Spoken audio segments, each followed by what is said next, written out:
واپس خانپور کی جھیل پر جا پہنچی۔ وہاں اب کوئی خاص رش نہیں تھا، پولیس بھی جا چکی تھی، ایک دو گاڑیاں تھیں جو روانہ ہو رہی تھی۔ گاڑی باہر رکی، وہ جلدی سے نکلا اور وہاں پہنچا۔ ہیلو سر، یہاں ایک لڑکی تھی، وہ کہاں ہے؟ ایک سیانہ سا پولیس آفیسر ہاتھ میں اسٹک لیے کھڑا تھا، پہلے حیرت سے دیکھا پھر آگے بڑھا۔ وہ پاگل ہو گیا، اپنی گرمان کو ڈھونڈ رہی ہے۔ ریت کے جھکڑ چلے ہمارے آفیسرز واپس آ گئے، کتنے آرام سے وہ کسی کو جھکڑ کے بیچ چھوڑ رہے تھے۔ ابراہیم نے مٹھیاں بھینچی، پھر گہری سانس لی اور بولا، وہ لڑکی کہاں گئی؟ مطلب کس طرف؟ دائیں جانب وہاں آنا جانا کم ہوتا ہے، وہ آ جائے گی۔ ابراہیم نے پلٹ کر گاڑی کو دیکھا، جیسے سوچ رہا ہو ریت پر چلے گی یا نہیں، پھر تیز تیز دائیں طرف بھاگا۔ واقعی وہاں لوگ کم تھے، ریت کا طوفان تھم چکا تھا۔ رات کے وقت یہاں چہل پہل تھی، لیکن صبح سویرے صرف اوپر اڑتے بگلوں کی جھنڈ تھے۔ وہ بھاگتا ہانپتا جا رہا تھا، ایک ہاتھ سینے پر رکھا ہوا تھا، صرف روح پر زخم تھے جو روز ہرے ہوتے جا رہے تھے۔ اب پاؤں بھی چھلنی ہو رہے تھے، جیسے وہ ننگے پیر کسی اور کے لیے بھاگتی جا رہی تھی۔ میں نے صبر کر لیا، مجھے آ گیا صبر، لیکن یہ کیسی آزمائش ہے اللہ پاک! جب میں نے موو آن کر لیا تو وہ دنیا کے آگے گر گئی۔ ایک جگہ وہ گری پڑی تھی، ریت سے پوری اٹی ہوئی، اس کے ہاتھ بھی حرکت تھے۔ ابراہیم نے دیکھا، دل آہستہ سے دھڑکا، سانس ہولے سے چلی، وہاں موجود سب کچھ جیسے رک سا گیا۔ ہیر، وہ ہولے سے بڑبڑایا۔ آنے سے پہلے وہ کتنی خوش تھی، کسی کا صبر یوں بھی لگ سکتا ہے۔ تھوڑی دور ایک عورت کرمان کو بازوں سے کھینچ کر کنارے کی طرف لے جا رہی تھی۔ چھوٹے بال، معمولی سے نکوش، 5 فٹ کے قریب قد، لیکن جسامت بھاری تھی۔ ابراہیم گھٹنوں کے بل زمین پر بیٹھا، ہاتھ بڑھایا، چہرہ دوسری طرف تھا، چہرے پر ریت اور بال جمے ہوئے تھے۔ اس نے بالوں تک ہاتھ لے جا کر پیچھے کیا، پھر اٹھا اور آس پاس دیکھا، وہی عورت کرمان کو کھینچنے میں مصروف تھی۔ ابراہیم نے ایک نظر ہیر پر ڈالی، پھر بھاگنے کے انداز میں سورہ تک پہنچا۔ Hello madam, can you help me please? عورت نے ارمان کے ہاتھ آہستہ سے اس کے سینے پر رکھے، پھر ابراہیم کے قریب آ کر کھڑی ہوگی۔ مجھے خود مدد کی ضرورت ہے، یہ میرا بیٹا امان ہے، اسے لے کر جانا ہے۔ ابراہیم نے ارمان کی طرف دیکھا، پھر عورت کی طرف، چہرے کے تاثرات بگاڑتے ہوئے بولا، کزن ہے یہ میرا، اور جو بے ہوش لڑکی ہے اس کی وائف ہے۔ وائف لفظ پر دل کو ہوا کچھ ضرور ہوا تھا۔ صبر کا مطلب صبر ہوتا ہے، چیزیں ہوں یا انسان سامنے آ جائیں تو دل دھڑکتا ضرور ہے۔ عورت نے پیچھے دیکھا، پھر ارمان کو، یہ رانجھا بن گئے، میں اس لڑکی کو دیکھتی ہوں، آپ انہیں دیکھیں۔ وہ کہہ کر رکی نہیں، فوراً چلے گی۔ ابراہیم نے پلٹ کر اسے جاتا دیکھا، پھر واپس ارمان پر نگاہ ڈالی۔ وہ قریب جا کر گھٹنوں کے بل بیٹھا، ارمان کے جسم سے خون نکل رہا تھا۔ اس نے ہیر کو سیدھا کیا، چہرے سے ہولے ہولے ریت صاف کی۔ ابراہیم نے ارمان کے سینے پر کان لگا کر دھڑکن سنی، گردن پر 2 انگلیاں رکھی، پھر ہاتھوں کو باہم جوڑا اور ارمان کے پیٹ پر دباؤ ڈالا۔ منہ سے پانی باہر نکلنے لگا، 3 سے 4 بار یہی کیا، سینے سے بھی خون بہہ رہا تھا۔ ارمان تھوڑا سا کھانسا۔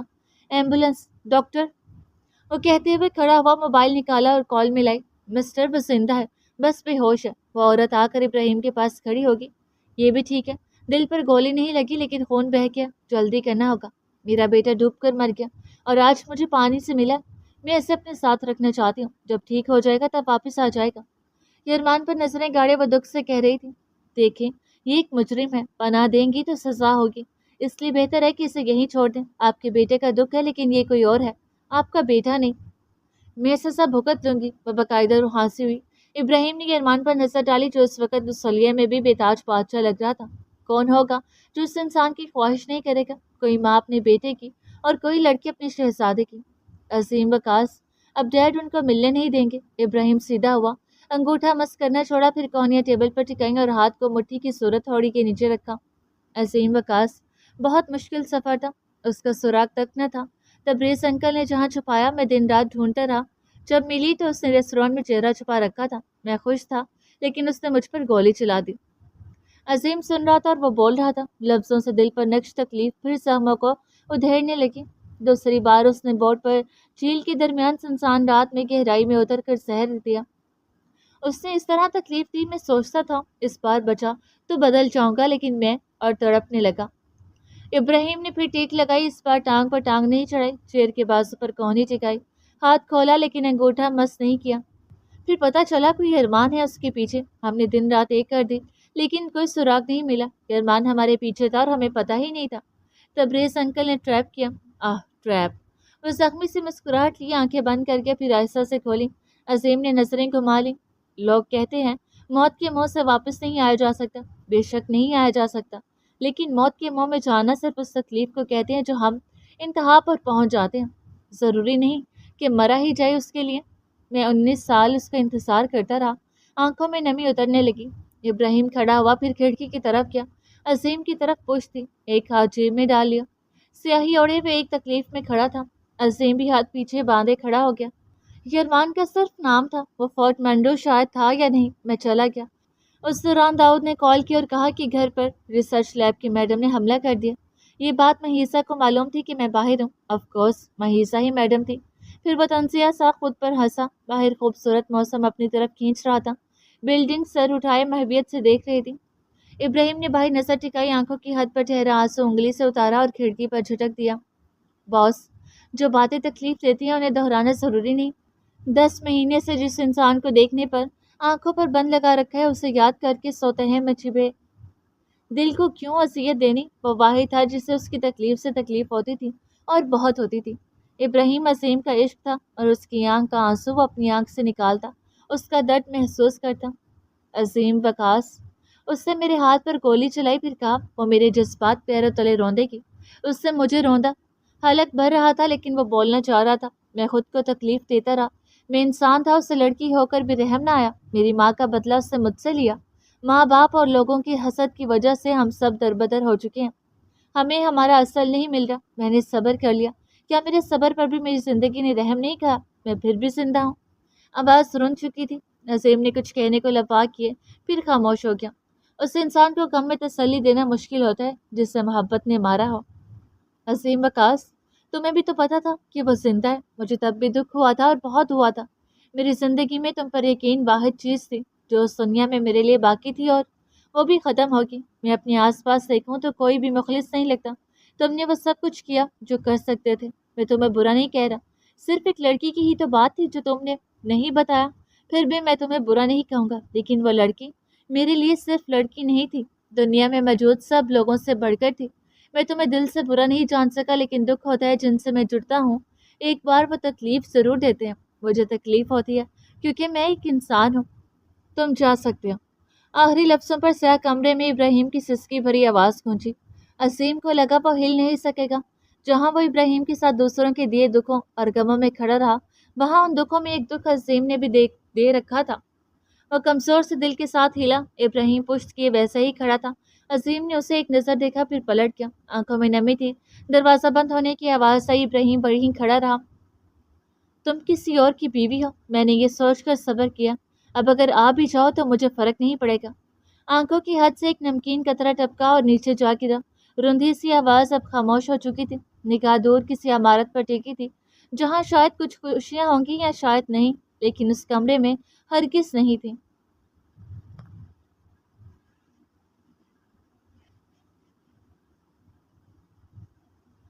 تاج نما محل جو تاریخ میں بھی اس طرح خوشیوں سے محروم رہا تھا، یہ محل بھی خوشیوں سے محروم ہے۔ دن بہ رہا تھا، شام اگنے لگی تھی، موسم گرم ہوتا جا رہا تھا، وقت گزر رہا تھا، لیکن جو تکلیف میں تھے ان کا وقت بھی کبھی گزرا ہے بھلا؟ رنگین خوبصورت محل کے درمیان صوفوں کو گول دائرے کی صورت میں ترتیب دیا گیا تھا۔ اوپر جھوما لٹک رہا تھا، لیکن خاموش۔ لاؤنج میں ہیر، نور، ارحام اور عبید بیٹھے تھے۔ خوبصورت احساس چاروں اور پھیلا ہوا تھا۔ عبید اور ہیر آمنے سامنے، ارحام اور نور دونوں ایک صوفے پر۔ درمیان میں ٹیبل حائل تھی جس پر ایک بناوٹی سرخ گلابوں کا گلدستہ رکھا تھا۔ عبید نے سفید کپڑوں پر سیاہ جیکٹ پہن رکھی تھی، ہلکا ہلکا چہرہ اترا ہوا صحت عمر کے ساتھ گر رہی تھی۔ ہیر نے بلیک شرٹ ٹراؤزر پہنا ہوا تھا، گلے میں دوپٹہ تھا۔ ارحام کے گھنگریالے بال پونی میں قید تھے، کنچی آنکھوں میں چمک تھی، اور نور سبز فراق میں ملبوس تھی۔ ہیر بیٹے، آج میں کچھ مانگنے آیا ہوں، امید ہے مایوس نہیں کرو گی، اور صرف آخری بار مانگ رہا ہوں۔ ماموں آپ کہیے، مجھ سے ہو سکا تو میں کبھی انکار نہیں کروں گی۔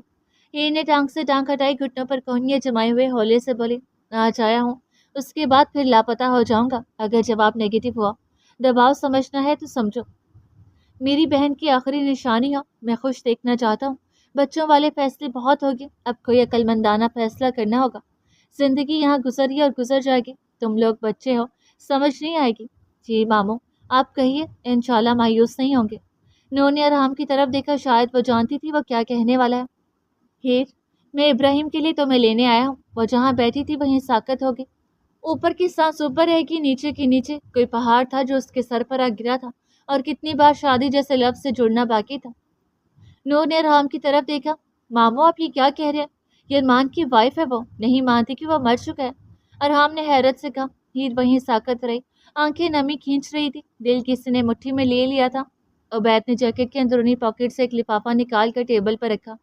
خلا کی نوٹس ہے، وہ مر گیا تو عدت پوری ہو چکی، اور اگر زندہ ہے تو ہم خلا لے لیں گے، لیکن عدالتی اور اسلامی نفاذ سے وہ غائب ہے، پتہ نہیں ہے تو دونوں چیزیں یہ نوٹس جاری کرتی ہیں۔ وہ کہہ کر اٹھا اور ہیر کے سامنے کھڑا ہوا، سر پر ہاتھ رکھا، پھر ٹہر کر بولا، شیرمان کو زندہ سمجھو اور سائن کر دو، وہ قاتل ہے، میں اپنی بیٹی کو قاتل کے ساتھ رہنے نہیں دوں گا، اور یہ میرا حکم سمجھو، میں انتظار کروں گا۔ وہ ویسے ہی نظریں نیچے جمائی بیٹھی رہی، آنسو آنکھ کی سرحد چیر کر نکلا۔ کسی کے لیے کتنا آسان ہوتا ہے کچھ بھی کہہ دینا، جس پر گزری اس کا دکھ کوئی اور کہاں سمجھے گا بھلا۔ وہ کہہ کر رکا نہیں، چلا گیا، اور ہم ساتھ ہی اٹھا اور کندھے اچکاتا نکل گیا۔ نور ہیر کے پاس بیٹھ گئی۔ زندگی میں ابراہیم جیسا انسان کبھی نہیں آ سکتا، آگے بڑھو، تمہارے رکنے پر 2 لوگ آج تمہارے ساتھ ہوں گے، پھر 4 دن بعد اکتا جائیں گے۔ یہ زندگی ہے، یہ معاشرہ ہے، یہاں سالہ سال بیٹیاں گھر نہیں بیٹھ سکتی۔ 10 مہینے غم سے نکلنے کسی کو زندہ یا مردہ سمجھنے کے لیے بہت ہوتے ہیں، اس کو زندگی کا ٹراما مت بناؤ۔ عبید ماموں کل پیپرز لینے آئیں گے، پرسوں میں اور ارحام نے چلے جانا ہے، تمہیں ایک قاتل اور خاندان میں سے کسی ایک کو چننا ہوگا۔ ہیر نے آخری بات پر بے یقینی سے دیکھا، سرخ آنکھوں میں اٹکے موتی گود میں آ گرے۔ صرف ہاں یا نہ کا چناؤ کرنے میں کسی کی زندگی جا رہی تھی، لیکن کہنے والا کہہ گیا تھا۔ نور نے نظر بھر کر دیکھا، پھر اٹھ کر چلی گئی۔ اسلام آباد میں E7 کی طرف ڈھلوانوں پر بنتے بکھرتے گھر، جن کی شکلیں دیکھ کر فوراً اندازہ ہو جاتا ہے کہ یہ کسی سیاست دان کا ٹھکانہ ہے۔ وہ کرپٹ نہیں ہوتے، صرف عوام کے پیسوں میں سے اپنا حصہ نکال لیتے ہیں۔ وہ معصوم لوگ ہیں جو صرف اپنے گھروں، جوتوں اور کپڑوں پر خرچ کرتے ہیں، لیکن ہم پاگل ہوتے ہیں۔ وہ لوگ پاگل ہوتے ہیں جن کے چولہوں پر شام کو دھواں نہیں اٹھتا لیکن ٹیکسوں میں اضافہ سہ لیتے ہیں، جو بجلی کا بل بھرنے سے گھبراتے ہیں لیکن لوڈ شیڈنگ کے اندھیروں میں برسوں جیتے ہیں۔ غریب کی عمر بھر کی کمائی اور امیر کے ڈرائنگ روم میں سجی سیاہ گھوڑے والی ایک پینٹنگ قیمت میں برابر۔ بچے پھٹے پرانے کپڑوں میں جلتی دھوپ میں ننگے پاؤں چلتے ہیں، اور جن زمینوں پر سیاست دانوں کے پاؤں پڑتے ہیں وہ زمینیں اربوں کی مالیت رکھتی ہیں۔ سیاست دان کرپٹ نہیں ہوتے، ان کے خواب بڑے ہوتے ہیں، بس ہم چھوٹے لوگ ان خوابوں کو سمجھ نہیں پاتے۔ شام کا سایہ گہرا ہو چکا تھا، دور کہیں عشاء کی اذان ہو رہی تھی، اور اس گھر میں سب کچھ موجود تھا سوائے افراد کے۔ یرمان نے ہولے سے آنکھ پڑپڑائی، لے انگلیاں حرکت میں آئیں، کمرہ بالکل خاموش تھا، اتنا کہ پن گرنے کی آواز تک سنائی دیتی۔ آنکھیں دھندلا رہی تھی، ڈبل سیلنگ اب واضح ہو چکی تھی، آنکھیں مکمل کھلی تو دماغ نے پروسیس کیا۔ وہ تیزی سے اٹھ بیٹھا، لحاف ایک طرف پھینکا، سفید ٹی شرٹ اور بلیک ٹراؤزر پہنے ہوئے تھا، کسرتی بازو قدرے کمزور ہو چکے تھے، چہرہ زرد، آنکھیں بیماروں جیسی، دونوں ہاتھوں سے چہرہ مسلا، بال پیچھے کیے، کمرے کا جائزہ لیا، آنکھیں گھمائیں، پھر اٹھا، سلیپرز پہنے اور چلتا ہوا دروازے تک آیا۔ حالت اب کافی حد تک ٹھیک تھی۔ دروازہ کھولا تو سامنے ہر چیز سے لدا خوبصورت حسین سا گھر۔ وہ دیکھتا ہوا نیچے کی طرف بڑھنے لگا، ایک طرف کلاک پر وقت دیکھا، سینوں تک پہنچا، بلیک اینڈ ریڈ تھیم میں پینٹنگ اویزا تھی۔ نیچے آیا تو ملازم اپنے اپنے کاموں میں مصروف تھے، انہوں نے سرسری سا دیکھا، پھر اپنے کام میں لگ گئے۔ وہ چلتا ہوا دروازے تک آیا اور باہر نکل آیا، سامنے خوبصورت لابی تھی، وہاں زرناب شاہ بیٹھی چائے پی رہی تھی، ایک ملازمہ نیچے بیٹھی دوبارہ چائے ڈالنے کے لیے منتظر تھی۔ دور پار سے ٹھنڈی ہوائیں چل رہی تھی اور ٹھنڈی رات اتر چکی تھی۔ یرمان چلتا ہوا چیئر تک آیا، زرناب نے اسے دیکھا، چہرے پر ہلکی سی مسکراہٹ ابھری، کپ رکھا اور ملازمہ کی طرف دیکھا، دیکھتے ہی ملازمہ فوراً اٹھ کر چلی گئی۔ آ گئے آپ، بیٹھو۔ باہر موسم سہانا ہو رہا تھا، میں یہاں بیٹھنے نہیں آیا، اب وہ ہوا سے اسلام آباد اور آپ کے گھر سے سیاست کی بو آ رہی ہے، میں آپ کے گھر پر کیا کر رہا ہوں؟ یرمان نے ہولے لیکن سخت آواز میں کہا۔ 30-32 کے لگتے ہو لیکن بات بچوں کی طرح کرے، گرتے ہیں تو اٹھنے میں وقت تو لگتا ہے، اٹھتے ہیں تو گرنے سے آئی چوٹ کو ٹھیک ہونے میں وقت لگتا ہے، بیٹھ جاؤ، چپ رہو گی تو بتاؤں گی۔ یرمان نے تندہی سے دیکھا، پھر چیئر پر بیٹھ گیا۔ طبیعت کیسی ہے باپ کی؟ میں یہ بتانے کے لیے نہیں بیٹھا، تندرست ہوں تبھی تو یہاں موجود ہوں نا، 50-55 کی لگتی ہیں، دیکھ کر اندازہ نہیں لگا سکی۔ چہرے کی زاویے بگڑ رہے تھے لیکن وہ خود کو کنٹرول کر رہا تھا، تن بدن میں آگ لگنے والی بات تھی، لیکن وہ چپ ہو گئی۔ 10 مہینے پہلے جھیل کنارے پر بے ہوش ملے تھے، وہاں ایک لڑکی بھی تھی، وہ بھی بے ہوش تھی، پھر ایک اور انسان آیا، ہم آپ دونوں کو ہاسپٹل لے آئے لیکن آپ کوما میں چلے گئے۔ وہ لڑکی کہاں گئی؟ وہاں جو آیا تھا وہ کون تھا؟ سمجھنے کی صلاحیت بیدار ہو رہی تھی، وہ لڑکی کسی عبید کی بھانجی تھی، وہ لے گئے، اور جو لڑکا تھا وہ کہہ رہا تھا آپ کا کزن ہے، تو وہ آپ کو علاج کے لیے میرے کہنے پر میرے پاس چھوڑ گیا، لیکن علاج اس کے پیسوں سے ہوا ہے۔